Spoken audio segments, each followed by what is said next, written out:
Ideas para alcanzar un país con libertad económica, democracia política y seguridad jurídica. Aquí se habla libertad con Víctor Maldonado. Solo por rcr.tv, la radio que se ve.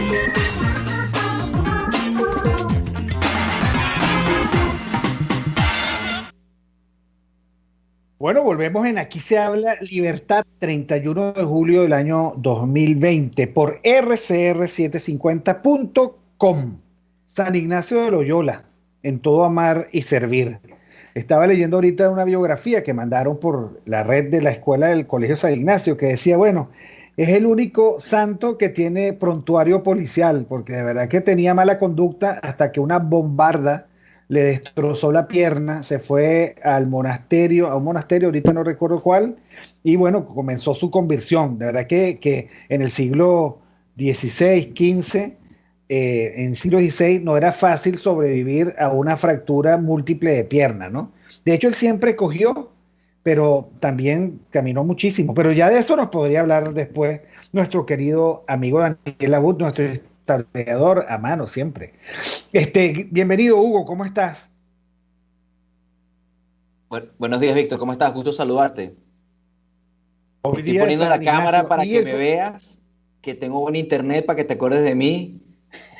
Exacto, es así, es así. No Y solamente una Daniel voz, Laud, hay una cara. no sé si Daniel Laud está conectado ya. Sí, estoy aquí por teléfono.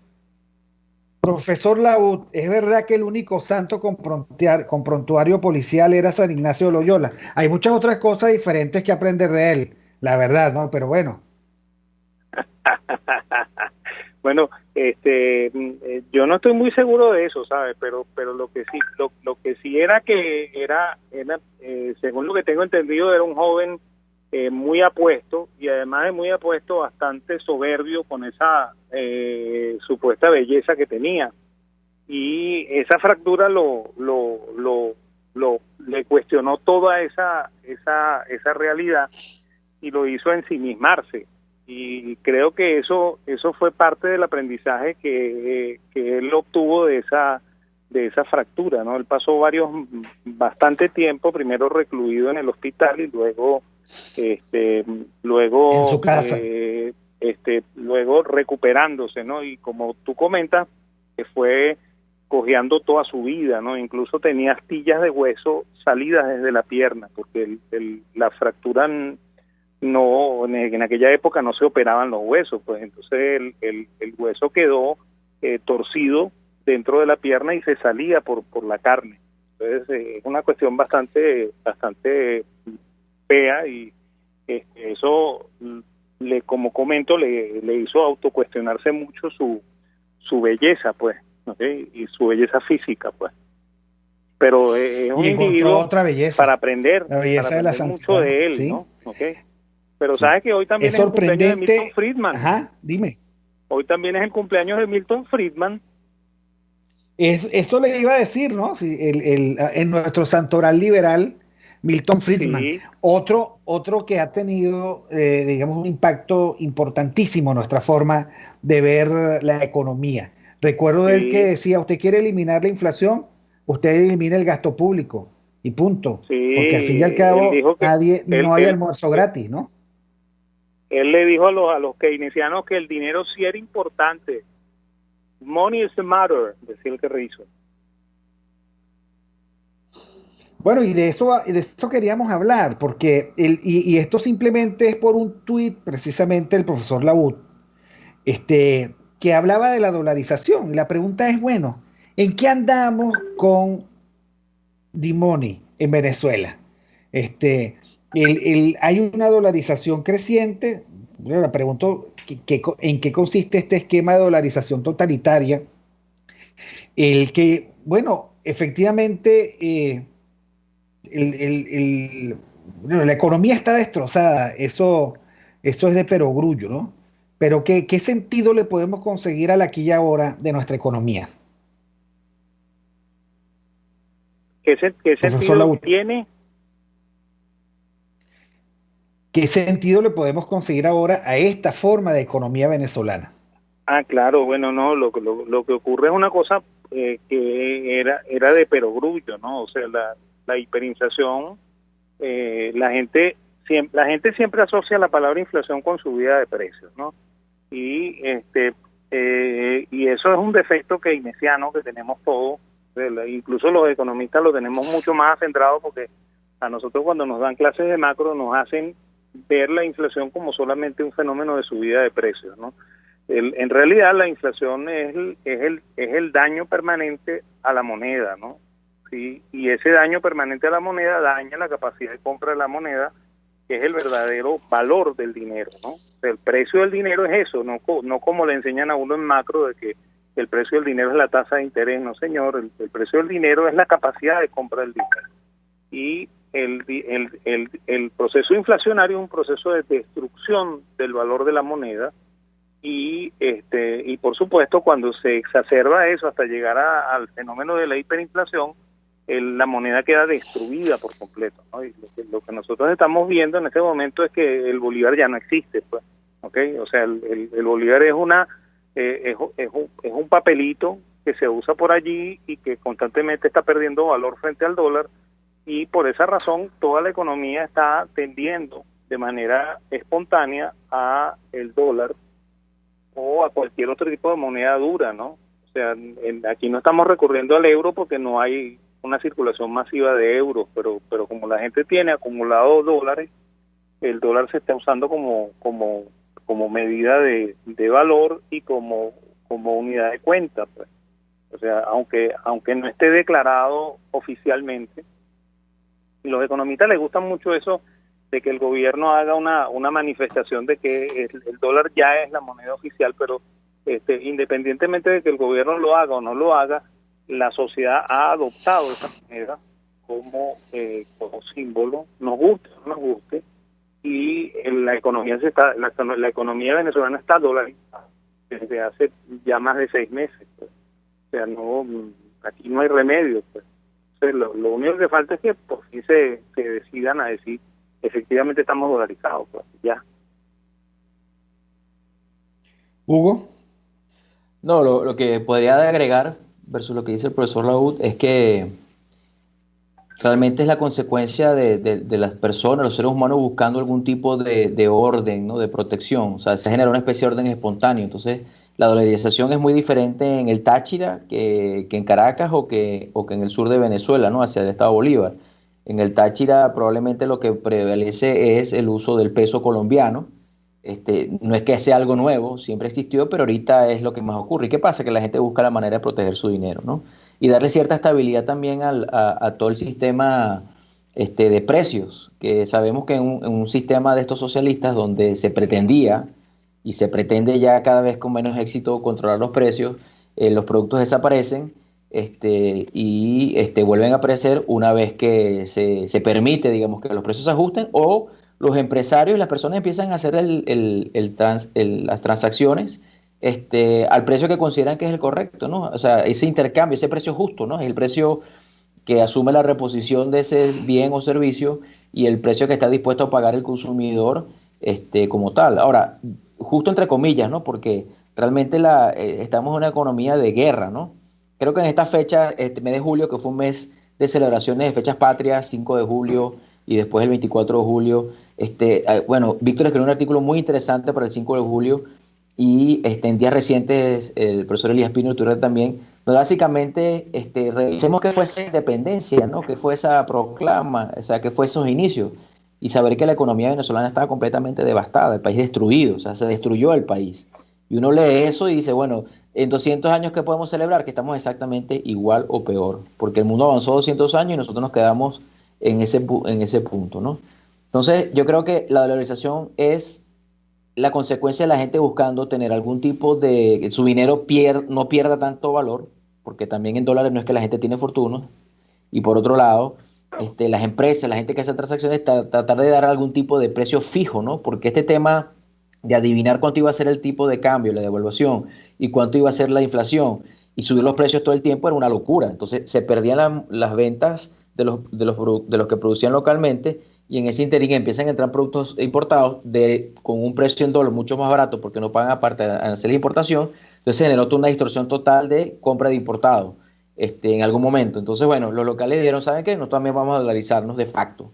Y entonces la economía tiende a tener cierta estabilización. Ahora, eso es hecho a los trancazos, eso es un orden espontáneo buscando resquicios en una economía de guerra realmente, ¿no? O sea, nadie puede decir que vive bien. Todo el mundo subsiste de alguna manera, unos mejor que otros, pero esa es realmente la situación, ¿no? Ahora, Hugo, tú has dado, digamos, una clave, no en el clavo, no sé, porque es lo que quiero proponer como discusión. Sucede que nosotros tenemos una historia en la cual los héroes no tienen conciencia de lo económico, son capaces de destruir al país, de dejarlo en ruinas, de cantar victoria, ¿ok? Y de dejar para las generaciones siguientes el proceso dificilísimo de construir instituciones, construir economía. Eso fue lo que tú planteas que ocurrió con la revolución de la independencia. Eso pasó muchas veces en el siglo XIX. Llegó Gómez y más o menos acabó con los caudillos, pagó la deuda pública, pero eso es lo que estamos viviendo de nuevo. Solo que con un heroísmo absolutamente degradado. ¿Quién es el héroe? Pero en el caso venezolano, a diferencia de todos los demás, el problema que nosotros tenemos, creo que se nos fue el profesor Laúd, pero ya volverá, a diferencia de lo que los otros hacen en Venezuela, lo que ocurre es que aquí, tratando de resolver el problema de la epidemia, que parece que no lo logran, acaban con la poca economía que teníamos. Y eso es un problemón. Es un problemón porque parte del problema de los venezolanos es que como los venezolanos no son bobos y como tienen en sus arquetipos colectivos, en su conciencia colectiva, todos los sufrimientos que significó el 19 y parte del 20, bueno, saben que saliendo de la pandemia van a conseguir un país arruinado. No va a haber empleo, no va a haber empresa, no va a haber producción y lo único que va a quedar en pie es este alien totalitario que va a seguir persiguiéndonos por las calles para tratar de exterminarnos. Eso no es demasiado, digamos, esperanzador. Ahora, tenemos una empresa privada que todavía resiste, tenemos unos venezolanos que todavía aquí vivimos. ¿Qué crees tú que hay que hacer para empezar la reconstrucción? Pero esa pregunta la vamos a dejar para la vuelta porque ahorita vamos a oír a Argenis Barreto con las noticias. Aquí se debaten temas de interés nacional e internacional. Aquí se habla libertad con Víctor Maldonado. Solo por RCR.tv, la radio que se ve. Puedes seguirnos en nuestras redes sociales. En Twitter, @RCR750, la radio que se ve. Dosis Alternativa es una ventana abierta donde usted hallará respuestas a diversos temas de salud que nos preocupan. Quiero agregar que la psicología adoptó ese término de resiliencia, específicamente la psicología positiva, pero su origen viene del latín resilio, ¿no? De volver atrás, de rebotar, y más bien está vinculado a la capacidad de ciertos materiales como el acero para recuperar su forma aún después de haber sido doblado, golpeado. Dosis Alternativa les hace llegar de una manera sencilla y amena la orientación de profesionales que necesita para comprender y manejar correctamente situaciones de nuestro día a día. En la vida depende desde dónde tú te encuentres, como yo enseño en la escuela donde yo dirijo, desde dónde te encuentres cuando tomas decisiones. Claro. Si es un comportamiento de un niño herido, si es un comportamiento de un adolescente frustrado o un adolescente exitoso o de un comportamiento de un adulto. Entonces, dependiendo en dónde te encuentres de esas tres fases, tú decides dónde realmente, si la decisión es útil o no es útil para ti. Dosis Alternativa con Marilia García y Jackson Vargas, de lunes a viernes a las 9:30 de la mañana. Solo por RCR y RCR.tv, la radio que se ve. Informe RCR presenta titulares. Julio Castro, especialista en infectología y asesor de la Comisión de Salud de la Asamblea Nacional, enfatizó que el incremento de casos de COVID-19 que se ha registrado en el país en los últimos días revela el mal manejo que ha hecho el régimen de la lucha contra esta pandemia. Ya no puedes aguantar tener gente sin síntomas en los hospitales, eso no tiene sentido. Okay, es una cosa, lógica. Entonces, si tienes, suponte que tenga 10.000 casos sospechosos, que tiene sentido de que tengas 8.000 personas en los hospitales sin ningún síntoma, cuando ya empiezan a notar que tienes personas con insuficiencia respiratoria que sí tienen que tener en el hospital, ese es el que necesita que esté en el hospital. Entonces, bueno, yo creo que te das cuenta finalmente en algún momento, ojalá no sea muy para poder deshacer. Yo diría que sí, y estamos presionando por todas las vías, y esas vías incluyen, digamos, del mundo de la fe, del mundo de la política, del mundo del deporte, del mundo de los influencers. Nosotros estamos presionando por todos lados, a ver qué pasa. La encuesta de Crisis Venezuela 2020, que evalúa la grave situación del país debido a las negligencias del régimen de Nicolás Maduro, reveló este viernes que al menos 93.7% de la población sufre por los cortes eléctricos.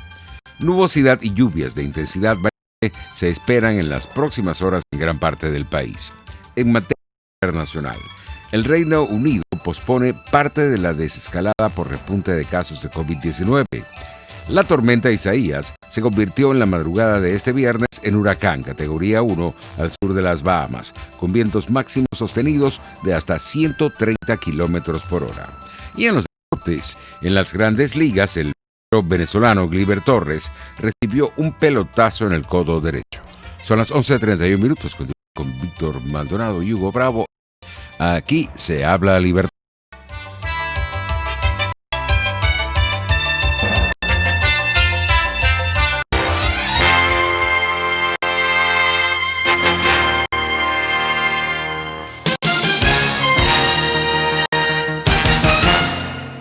Mis amigos, quiero hablarles de Biodiagnóstica, un nuevo laboratorio clínico con un concepto original. Además de estar dotado con los equipos de la más reciente tecnología y el personal de más alta calificación, Bilab Biodiagnóstica te ofrece ambiente y trato amables y los precios más económicos en todos tus exámenes de laboratorio. Pide tu cita en el 0212-945-5788. Bilab Biodiagnóstica, precisión y confianza en laboratorio clínico. En RCR somos vanguardia. Toda la programación de tu RCR también la puedes seguir a través de la internet. Audio y video en tiempo real. Noticias y mucho más. No te pierdas ni un segundo de nuestra programación. No hay excusa ni cadena que valga para que dejes de escucharnos. Ingresa a rcr.tv, la radio que se ve.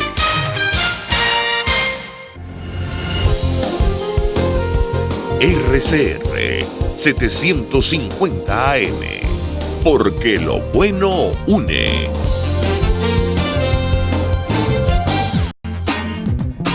Ideas para alcanzar un país con libertad económica, democracia política y seguridad jurídica.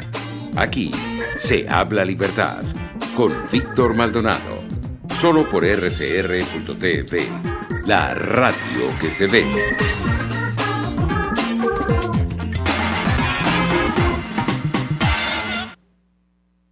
Bueno, continuamos con Aquí se habla libertad, 31 de julio del año 2020, día de San Ignacio de Loyola, y se le ven las canas a Hugo Bravo, mientras que, mira, yo, sin canas, ninguna. ¿Ah? Bueno, esas son las desventajas de tener cabello, ¿no? Así es.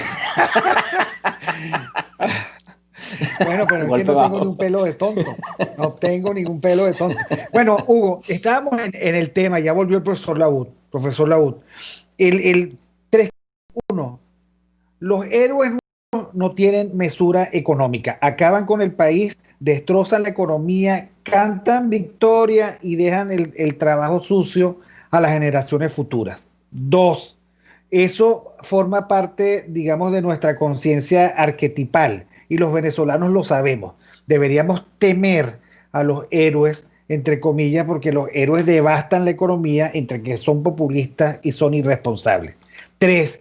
Tenemos en este momento un liderazgo absolutamente venido a menos, totalmente desahuciable, no solo que se impone por la vía de la fuerza pura y dura, ambos flancos, sino que además nadie está pensando en la economía, nadie la defiende. En este momento en el que hay pandemia, la segunda ola que viene durísima es la de la economía. Los venezolanos no tenemos, como de la cucaracha, ¿cómo se sienta la cucaracha? O sea, no tenemos dónde sentarnos. ¿Qué podemos hacer? Hugo y después el profesor Laúd.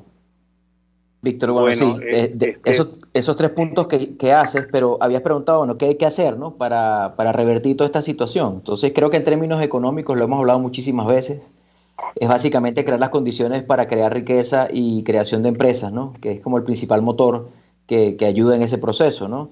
Todo lo que es el respeto a la persona humana, todo lo que es el respeto al Estado de Derecho, las instituciones, tener una moneda fuerte, un Estado que no gaste, ¿cómo se llama?, sin ningún tipo de control. O sea, todo lo contrario a lo que esta gente ha hecho. Yo creo que ya cualquier persona sabe qué es lo que habría que hacer. Ahora, a tu último punto, a los 3 puntos que estás planteando, a mí me impresionó mucho el programa del día miércoles que ustedes tuvieron con el psicólogo Luis José Uzcategui, ¿no?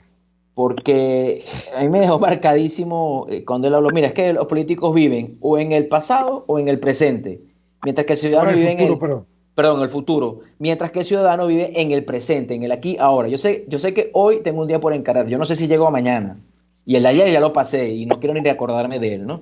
Entonces, yo creo que ese es un buen calibre, es una buena manera de calibrar el liderazgo que realmente está preocupado por la situación de las personas, ¿no? O sea, si nosotros pensamos, sin irnos tan lejos, pensemos en ¿cómo se llama? El 23 de enero del año pasado, una juramentación, una fórmula, una estrategia de salida de la situación en la que estamos, 50 y tantos, 60 países apoyando la situación, y acto seguido, semanas después, empiezas a caer en los errores contrarios a tu estrategia, que es todo el tema de la negociación, todo el tema de dilación, grupos de Lima, de no sé cuál, de Pascual, entonces, todo el proceso político pierde el empuje. Ok, este año arranca ese primer epifenómeno. Segundo epifenómeno, arranca el año, visita Washington, gira por el mundo, llega nuestro R4 al país y ¡buf!, se apaga todo. ¿Ok?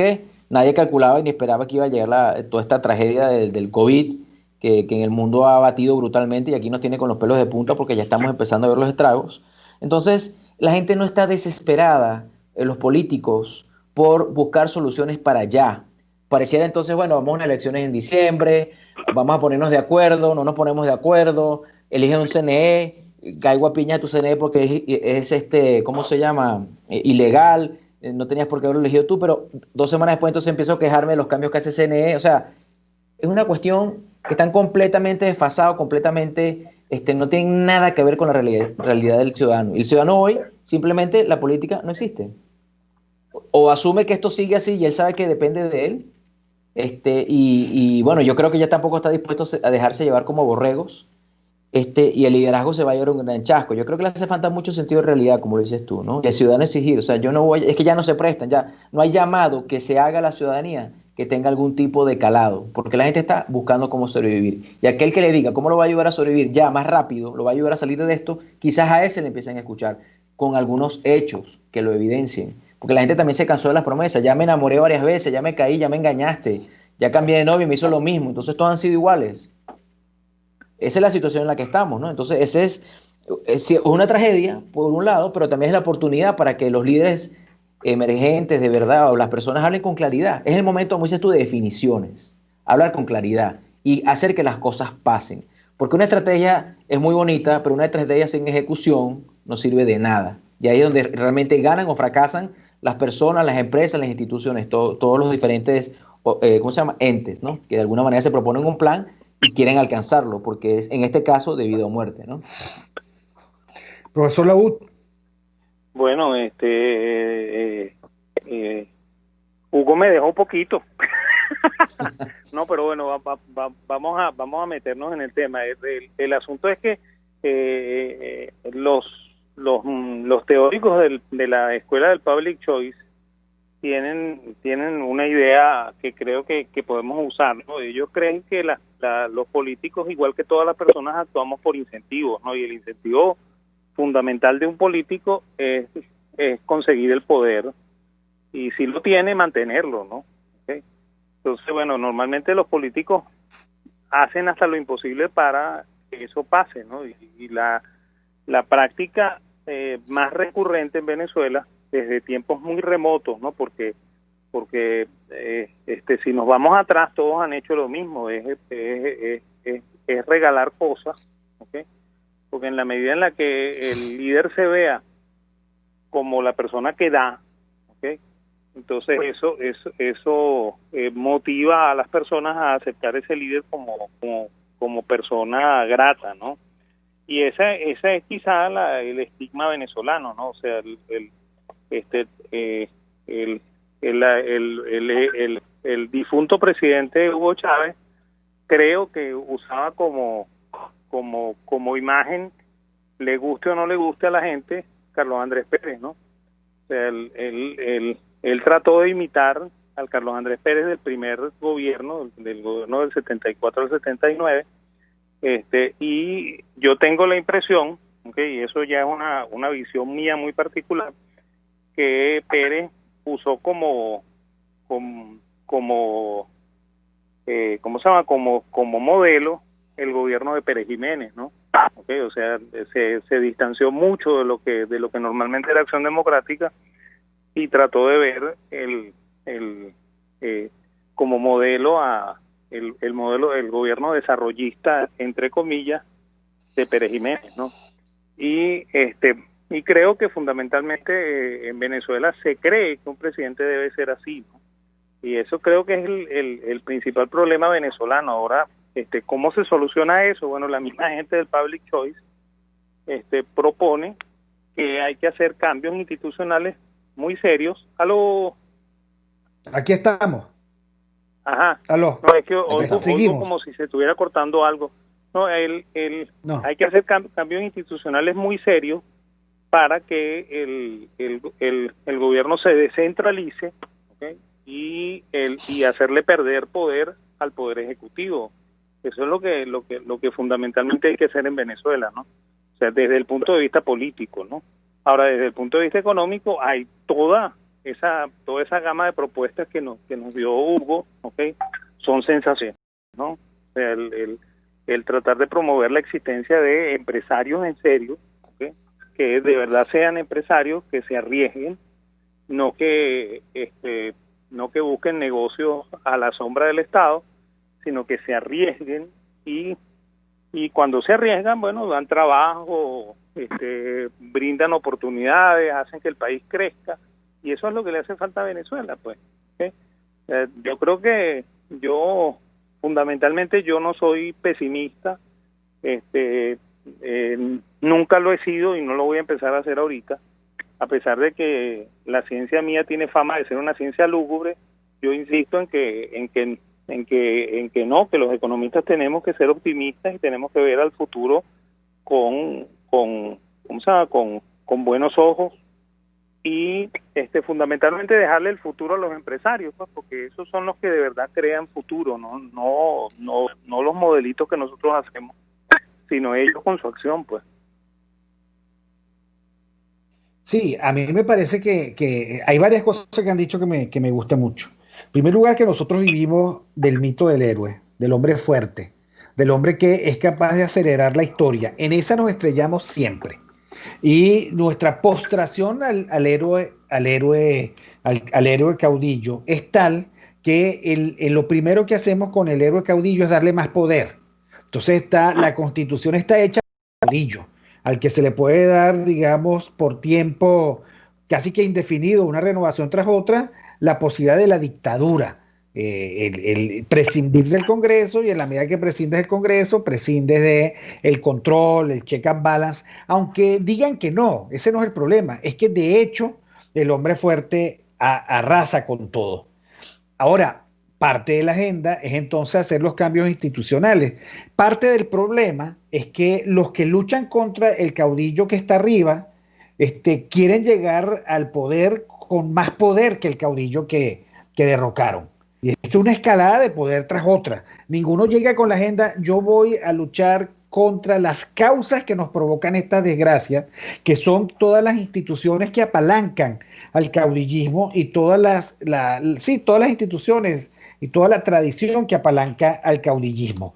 Igual pasa con las empresas. Las empresas tienen que aprender a competir, lo que de hecho hacen, porque yo pienso que en esta circunstancia, empresa que sobreviva, tiene una capacidad para competir y un seniority para competir como ninguna otra. Ahora, ¿por qué a la vuelta de la normalización algunas empresas lo que quieren es privilegio? Bueno, contra eso también hay que romper. Y yo creo y finalmente, que creo que recomponer una economía que ha sido, digamos, devastada por el totalitarismo es más fácil que toda esa armazón socialdemócrata intervencionista dentro de los confines de lo normal, porque están como mucho más legitimados. En este momento, de verdad, que todo lo que hieda a socialismo del siglo XXI, a intervencionismo, a leyes comunales, podría ser cambiado casi que automáticamente con el aplauso de todo el país. ¿Cuánto dura esa luna de miel con el sistema de mercado? Hay que preguntarle a los chilenos, que ahorita están en el revolcón de la ola. Pero bueno, yo creo que, como se dice, como el futuro no existe, lo que hay que ganar es el día siguiente, como lo dice Hugo Bravo. Yo estaba pensando en todo lo que tú estás diciendo, Víctor, y creo que los empresarios venezolanos, los que aún persisten, vamos a llamarlos institucionales, me gusta llamarlos empresarios institucionales, aquellos que respetan las reglas del juego y tratan de ganar sus consumidores haciendo las cosas bien, ¿no? No pegándose a nadie, como dicen, a la renta, en este caso del Estado, ¿no? Que lo abarca todo. Se crea una especie de situación, de sentimiento, como el que tenía Víctor Frank cuando salió del campo de concentración, ¿no? O sea, yo fui maltratado, yo fui vejado, lo perdí todo, estoy vivo, casi que ustedes ahora me deben a mí y me tienen que rendir pleitesía, ¿no? Es una cuestión de alguna manera, obviamente, muy diferente, ¿no? Pero en el caso venezolano, las empresas de que, bueno, yo estuve aquí contigo, consumidor, en las buenas y en las malas, es más, en los últimos años, sobre todo en las malas, entonces ahora tú tienes que ser recíproco conmigo, ¿no? Y eso puede ser cierto de alguna manera, pero el consumidor es el que tiene que tener capacidad de decidir siempre y cuando haya opciones en los anaqueles que él decide. Dice, mira, ¿sabes qué? Yo voy a irme por el producto venezolano, que aunque sea más caro, yo lo voy a apoyar porque él estuvo aquí cuando yo lo necesité. Yo no voy a comprar el producto importado. Lo que pasa es que hoy se genera una competencia que la competencia presupone que hay unas reglas del juego y todo el mundo participa en ellas de la misma manera. Eso no está ocurriendo en la situación venezolana, porque mientras tú tienes que le quitas los aranceles de importación a los productos importados, tienes unas leyes laborales feroces, tienes una serie de controles con las empresas que obviamente es descompetitivo. Y bueno, ¿y quién no va a chillar en esa situación, ¿no? Si tú logras competir en precio contra las cosas que vienen de afuera, producto importado, muchas de estas compañías que no tienen estructura, no tienen nada, y que Dios sabrá si pagarán impuestos inclusive, estás entonces en una situación que si tú logras poner el mismo precio, o estás perdiendo hasta el alma, o simplemente al menor estornudo pues ya no eres viable, ¿no? Entonces, en ese sentido, se puede entender las quejas de que, bueno, está bien, pero iguálame las condiciones de competencia, quítame todas estas cargas onerosas que me tienes encima, permite crear las condiciones para que la gente pueda realmente ser empresario, sino dedicarme a otra cosa. Lo que pasa es que hay gente que no sabe hacer otra cosa, sino ser empresario, sabe hacer su oficio, y a eso es lo que se quiere dedicar, porque no solamente es un medio económico, es una manera de vivir la vida, ¿no? Entonces, en ese sentido, creo que si ves la historia de Venezuela, que ahorita estamos, no voy a decir que estamos en una especie de revisionismo, pero como que estamos releyéndonos, ¿no? Para acordarnos qué éramos y darnos cuenta que no es que fuimos una cuestión espectacular y de repente nos echamos a perder, no, es que realmente nos ha costado como nación forjarnos como unos grandes emprendedores. O sea, sí había una ascendencia social, sí había una cuestión de que, bueno, yo estudiaba, me graduaba y daba ese primer brinco, era universitario, y después el siguiente, el miembro familiar podía llegar a su posgrado, y así íbamos avanzando. Eso obviamente se detuvo, pero siempre de alguna manera u otra pegado a la renta del Estado, más cercano o más lejano, pero pegado a la renta del Estado, ¿no? Entonces, eso no lo hemos superado. Eso tiene que cambiar, eso es un punto fundamental. Ahora, profesor Labut, hablando claro, es increíble, digamos, que esta ley laboral que fue hecha, digamos, en la agonía del presidente Chávez, cuando ya todo parecía el pastoso, quejumbroso. Él quiso dar un legado absolutamente, un regalito envenenado, e hizo la ley del trabajo, él solo además, ¿no? Porque además ese es el otro problema de los líderes. Ellos saben de todo, y lo único que le falta es un poquito de ignorancia. Hay que hablar claro sobre esta ley del trabajo, que no produce empleo, que no genera prosperidad, que tiene a todos los empleados ganando $2, o 3, o 10, o 15, o 30, pero no más de eso, pero que no sirve para nada, no sirve para el hoy y no sirve para el mañana. ¿Cuál es la estructura de una nueva ley del trabajo? ¿Qué cree usted que debe ser la filosofía de una ley del trabajo para la competencia y el mercado? Bueno, una ley del trabajo que de verdad atienda a la realidad debe ser una ley del trabajo en la cual se permita la libre negociación entre el trabajador y el empresario. O sea, eliminar esa figura del sindicato, que en el fondo es nefasta, ¿okay? Nos guste o no nos guste, pues. O sea, hay gente que cree que eso es necesario, que sin sindicato el pobre trabajador nunca va a llegar a ningún lado. Eso es falso, ¿okay? O sea, más bien los sindicatos lo que crean son problemas y privilegios para ciertas personas que son los sindicalistas, y eso lo único que hace es complicar más las relaciones de trabajo que deberían ser igual que las relaciones en el mercado. Pues las relaciones de competencia tampoco son unas relaciones de guerra, ¿okay? Como algunos especialistas creen, ¿okay? Las relaciones humanas pueden ser unas relaciones en algunos momentos conflictivas, pero la mayor parte del tiempo colaborativas y amistosas, pues, ¿okay? Entonces yo creo que lo primero que hay que hacer es eliminar todo ese andamiaje legal y facilitar una libre negociación entre trabajadores y empresarios, ¿no? Y bueno, y fíjate, eso viene muy al dedo, ¿no? Porque es que la primera ley del trabajo que nosotros tuvimos, ¿okay? Fue hecha en la época de López Contreras, y fue diseñada de acuerdo a las ideas de Rafael Caldera, y además de eso fueron calcadas de la ley de trabajo española, ¿okay? Que todavía está vigente en España, ¿no? y que es la causa permanente de que en España haya altos niveles de desempleo, ¿okay? Y problemas muy serios para la contratación de trabajadores, ¿no? Entonces nosotros deberíamos de mirarnos en ese espejo y darnos cuenta de que ese tipo de leyes no nos hacen falta, pues. O sea, más bien nos sobran, ¿no? Y aquí hay que también poner, o sea, igualito que acabo de tirarle la punta al doctor Caldera, hay que también reconocerle que la modificación que él le hizo a la ley del trabajo en su tiempo, que es la ley anterior a la modificación que hizo Hugo Chávez, era bastante más moderna que la ley que propuso en el 36, ¿no? Entonces creo que el mismo Caldera había evolucionado en su forma de pensar, y eso es elogiable, pues. ¿Okay? Hay gente que critica mucho a la gente así sin ton ni son, pero hay que reconocerle al doctor Caldera que en esa, además de en algunas otras cosas, él cambió mucho su forma de pensar, y eso en cierta medida nos ayudó, ¿no? O sea, a mí me hubiese gustado que hubiese evolucionado mucho más, ¿no? Pero bueno, okay. Por lo menos no hay que quejarse mucho con eso.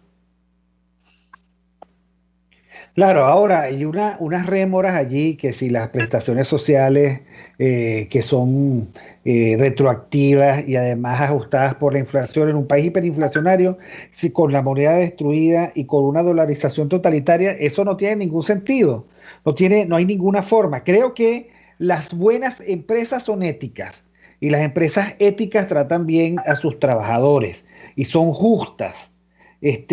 Pero los que hemos sido empresarios y hemos tenido gente a cargo, sabemos que llega un inspector del trabajo, y tú como empresario no tienes derecho ni a la legítima defensa, ni al conocimiento de nada, vienen taxativamente, o sea, todo es, bueno, uno no puede pretender que un régimen autoritario, totalitario, que no cree en la ley, pueda tener algún espacio en donde juegue limpio.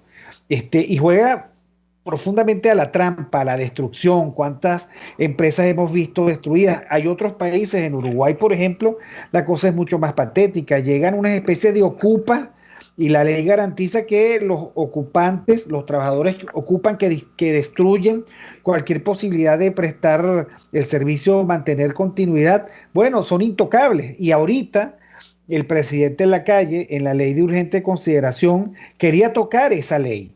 Y no se permitió. O sea, las sociedades a veces son tan necias que van hacia su propia destrucción, porque en Uruguay el principal problema para las nuevas inversiones es precisamente una ley que favorece los desmanes y los desmadres de los sindicatos, que no tienen límite, o sea, que destruyen al adversario, que lo destrozan, que lo arruinan. Y yo estuve allá y vi cómo empresas brasileñas dijeron, ¿sabes qué? Me voy la próxima semana. Y no vuelven, ese es parte de un problema, y creo que hay que empezar a tocarlo porque la gente cree, y los líderes políticos creen, que pueden construir una Venezuela diferente sin ser lo suficientemente responsables y valientes como para no empezar a discutir una nueva ley laboral, porque no hay almuerzo gratis. Y tú no puedes creer que puedes tener productos económicos con leyes laborales, entre otras cosas, que son absolutamente onerosas y que no te permiten la competitividad. Pero por otra parte, el argumento de los trabajadores debe ser, ¿de qué hablas si yo lo que gano son $3 y quiero ganar más? Y bueno, hay que volver a Friedman, ¿no? En el sentido, hay que construir sociedades en donde no se destruya la capacidad de compra del dinero, donde no se dañe la moneda, donde la gente tenga y resguarde su propiedad sobre su capacidad productiva y su capacidad de consumir. Bueno, y todo eso requiere efectivamente una reingeniería diferente. Nos quedan exactamente 2 minutos, Hugo, para que cierres. No, que una frase célebre de Friedman es la de "There is no free lunch", ¿no? No hay almuerzo gratis. O sea, alguien siempre tiene que pagar la cuenta. Y para que se pueda pagar tiene que haber dinero y alguien tiene que crearlo, ¿no? En los países no tan afortunados, si queremos verlo en términos positivos, quizás no es tan positivo pensarlo así, tan ricos en recursos naturales como Venezuela, la gente tiene que trabajar, ya sea creando bienes o proveyendo servicios para poder tener ingresos. Y en función de eso poder pagar impuestos que entonces el Estado eventualmente utilizará para asistencias o cosas o aquellas actividades en las cuales los privados no están interesados en participar, ya sea porque o que no les sirven o no funcionan, ¿no? Entonces, there is no free lunch. Yo creo que si uno está claro en eso, siempre va a entender que al empresario tú no lo puedes ver en términos de amigo o enemigo. O sea, el empresario, obviamente, no todo el mundo es bueno, no todo el mundo es ético. Pero ¿cómo tú combates eso? Bueno, con más opción. Crea más condiciones para que haya más empresas y los recursos humanos tengan más alternativas. Entonces, aquel que no es bueno como empresario, pues tendrá que ponerse las pilas porque si no, nadie va a querer trabajar para él. ¿Suena utópico? Quizás, pero si no das el primer paso no avanzas, ¿no? Hacia esa dirección. Entonces, creo que eso hay que tenerlo ahí, ¿no? Ahorita lo que comentaban que me vi en estos días, he visto muchos programas, ya para cerrar, de los años 80 y 90, entrevistas de Marcel Granier, entrevistas de Sofía Inver y Carlos Rangel, ver ese país que éramos, ¿no? Y escuchar a los políticos, cómo se manejaban y todas las cosas, pero una cosa que me causó cierta gracia ahorita que hacían el comentario de la ley del trabajo de Rafael Caldera, obviamente siempre se le criticó mucho, ¿no? Pero hubo un programa que yo vi donde decía, bueno, pero es que a mí me echan la culpa hasta por cosas que hizo Carlos Andrés, esas de ahí no las hice yo. Entonces, bueno, que también se crean ciertos mitos. Claramente fue una ley que tuvo muchos años, mucha impronta. Yo estoy de acuerdo con el profesor Laud que, bueno, tuvo un cambio al final. Creo que cambiar después de tantos años de tu vida unas ideas de toda la vida tiene su mérito, ¿no? Pero bueno, ese es otro tema. En resumen,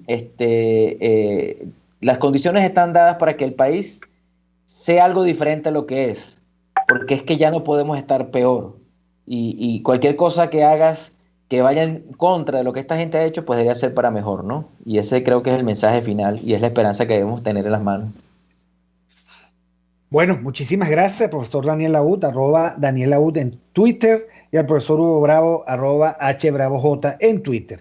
Gracias a Jaime Nestares en la dirección general de la estación, a Bulip Sarcaya en la gerencia de producción, nuestra gran y bella campeona Catherine Manzano en la producción, José Gregorio González en el Master Control, Argenis Barreto leyendo las noticias. Ya se aprendió el nombre de Hugo Bravo y dice: vuelvan al programa con Hugo Bravo y Víctor Maldonado, a Jackson Vargas y a Maridia García como siempre, y ya saben, rcr750.com o el canal de YouTube RCR750 en vivo. Nos vemos el próximo lunes. Feliz fin de semana. Disfruten de este cielo maravilloso los que están en Caracas, y los que no están en Caracas, téngannos envidia porque este cielo azul es maravilloso. Saludos. RCR presentó Aquí se habla libertad con Víctor Maldonado, solo por rcr.tv, en Twitter y Periscope, @RCR750, la radio que se ve.